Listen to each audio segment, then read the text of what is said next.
Dan, begin with you on what we're in for now. September typically is known as the most difficult of the market months. I believe on average it falls about 0.8%, has been doing that since World War II. October is famous for some of the biggies, but September generally is the roughest. Are you worried?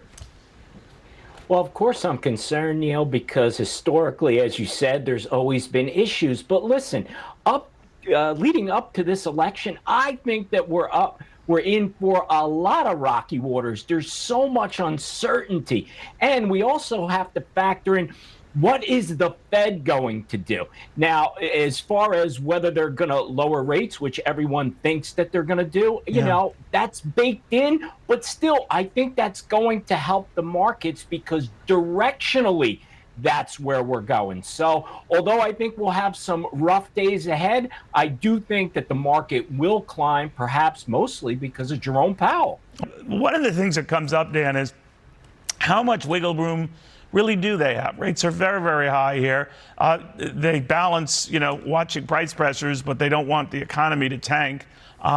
So anything they do is seen through a political prism. That Donald Trump says an action like that to cut rates would help the Democrats, and that's really what the Fed is trying to do here. How do you see it?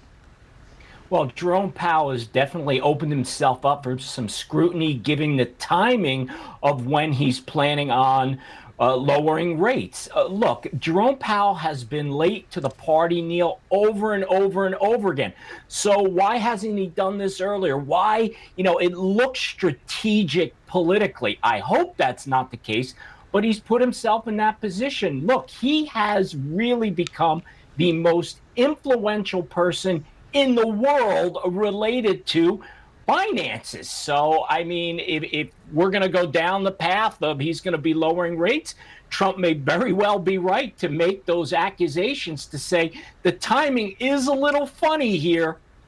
Yeah, Dan Geltrude back with us, a CPA, Geltrude and Company, found a good read of the markets and economy. And Dan, with both of them, if you think about it, it's about the affordability of what they want to do. And on that economic policy regarding housing, you could go after, obviously, Kamala Harris and the $25,000 credit giveaways to buy a home.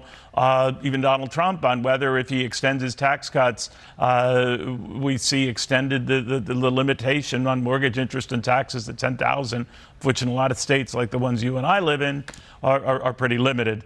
So how do these sort out?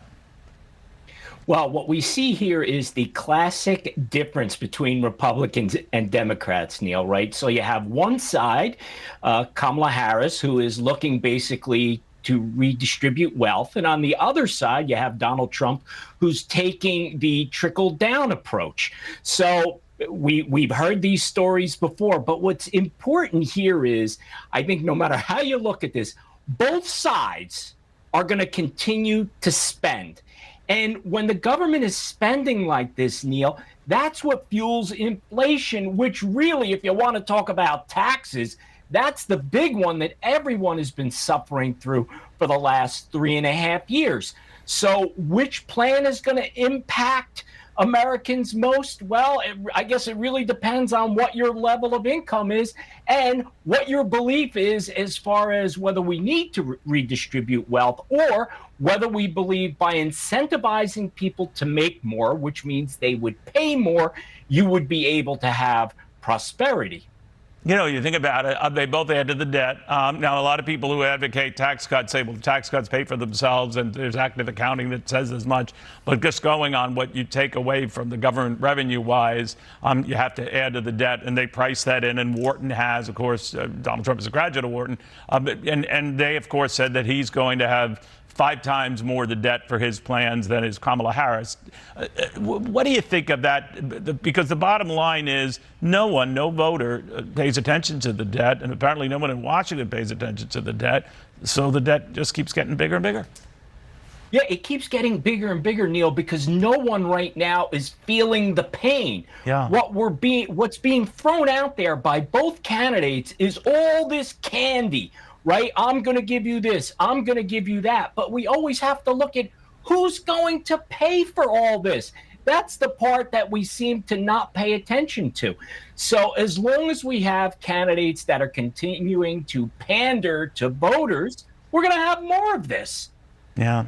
If only we were rich as you, Dan, we could find a way out of this, but we can't for the time being. Have a good weekend, my friend. Thank you for your help today. Dan Geltrude.